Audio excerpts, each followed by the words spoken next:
Bismillahirrahmanirrahim. Ustadz izin bertanya, istri tinggal bersama ibunya yang bekerja di bank pada bagian bursa, namun kini sudah pensiun. Istri menolak nafkah dari ibunya atau pemberian dari ibunya karena alasan ibunya bekerja di bank ribawi. Pertanyaan Ana, apakah memang haram ya Ustadz dana pensiun dari seorang ibu yang sudah pensiun bagi anak-anaknya Ustadz? Bagian bursa itu apa ya? Mungkin ada bursa saham juga Ustadz terkait dengan bank dan sebagainya Ustadz. Jadi bagian di bursanya Ustadz. Baik, secara umum begini. Pertama, hukum kerja di bank, karena ini menentukan fatwa atau menentukan hukumnya setelahnya. Jadi kerja di tempat yang haram itu ya akhi, ada dua kemungkinan. Kemungkinan yang pertama, kerja di tempat yang haram bidzatih. Jadi memang zat kerjanya itu haram. Zat pekerjaannya itu haram. Pekerjaan itu sendiri haram. Semacam transaksi ribawi, semacam apalah yang memang pekerjaan itu haram, jualan narkoba, jualan minuman keras, atau apalah gitu ya. Pokoknya pekerjaan sendiri, pekerjaan itu sendiri haram. Apabila orang bekerja dengan pekerjaan itu, maka haram, dianya dosa, dan gajinya haram. Dan gajinya haram. Itu yang pertama. Yang kedua, haram tapi li ghairi. Haram li ghairi itu pekerjaannya itu halal, tapi saat kerja itu mesti nerjang yang haram. Haram itu bukan zat pekerjaan, tapi unsur yang lain. Contoh,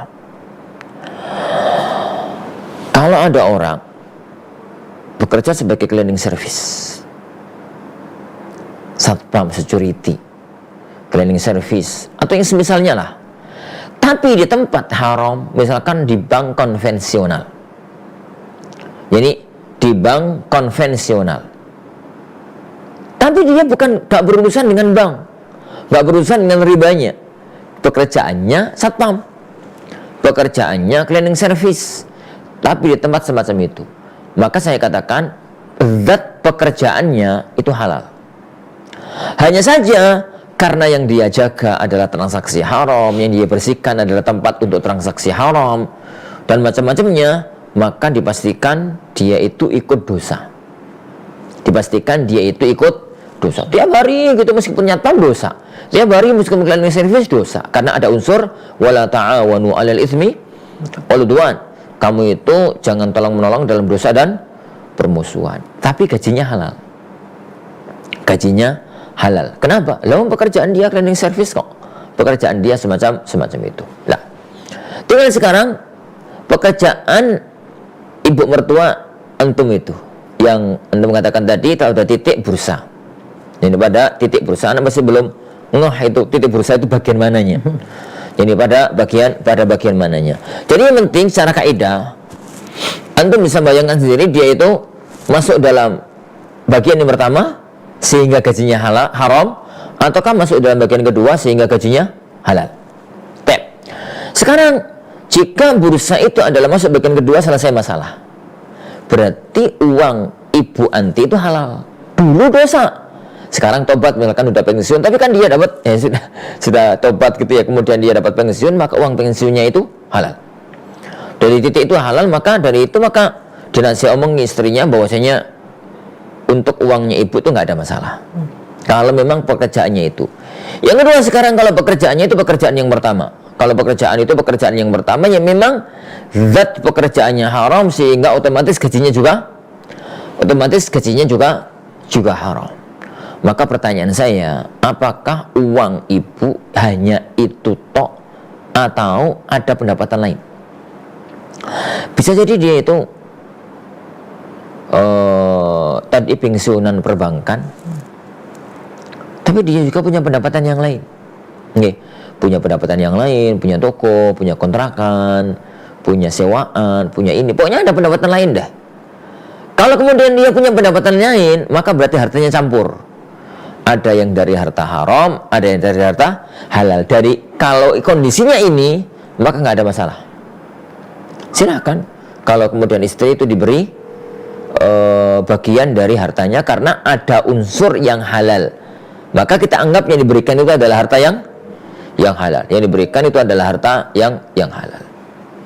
Tinggal terakhir adalah kalau pekerjaannya zatnya haram dan dia tidak memiliki apapun, apapun kecuali uang itu tok. Kalau di titik ini sikap dari istri antum benar. Sikap dari istri antum benar untuk tidak menerima, untuk tidak memakan harta dari orang tuanya tersebut. Karena pertama, dia sudah punya suami dan dia tidak darurat untuk menerima dari ibunya. Hanya ada satu masalah penting yang harus saya sampaikan, yaitu orang tua itu kadang-kadang nggak bisa difahamkan pada titik itu.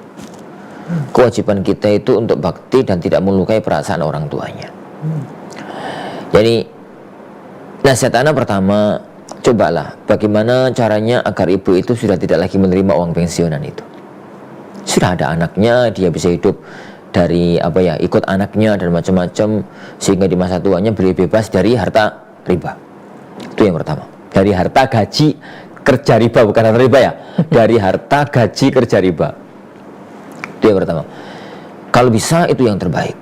Kalau bisa itu yang terbaik. Gimana lah caranya diomongi orang tua. Tapi nggak semua orang tua itu bisa diomongi yang semacam itu. Kalau ternyata nggak bisa, maka sekarang lihat. Tatkala antum ditolak oleh istri, itu kira-kira bawa masalah apa tidak? Itu membuat putusnya hubungan silaturahim antara anak dengan orang tua apa tidak? Jika tidak, maka lakukanlah. Omongannya bagus, bahwasanya antum punya prinsip hidup begini, dan ya orang tua itu misalkan kita tahu termasuk orang-orang yang gampang untuk menerima prinsip hidup orang lain, maka lakukan itu. Kalau tidak, orang tua tersinggung, marah-marah, jadi kamu nuduh bapak ibu masuk neraka, ya semacam-macam lah gitu bahasanya itu. Dalam kondisi semacam itu, nasihat anak antum diterima hanya untuk melunakkan hati orang tua. Semoga suatu ketika nanti bisa bertobat, bisa berubah. Tapi anggap itu uang haram. Anggap itu uang haram. Kayak kita mendapatkan bunga, mendapatkan apalah, anggap itu uang haram. Jadi uang haram yang kemudian kita gunakan sebagai ada harta haram yang ada dalam harta kita. Jadi harta kita yang paling selamat itu adalah digunakan untuk diberikan untuk kepentingan umum non ibadah. Wallahu alam bisawab. Anggaplah sebagai harta riba, anggap sebagai harta apalah yang masuk kepada kita lewat jalur yang tidak dibenarkan oleh syariat. Wallahu alam bisawab.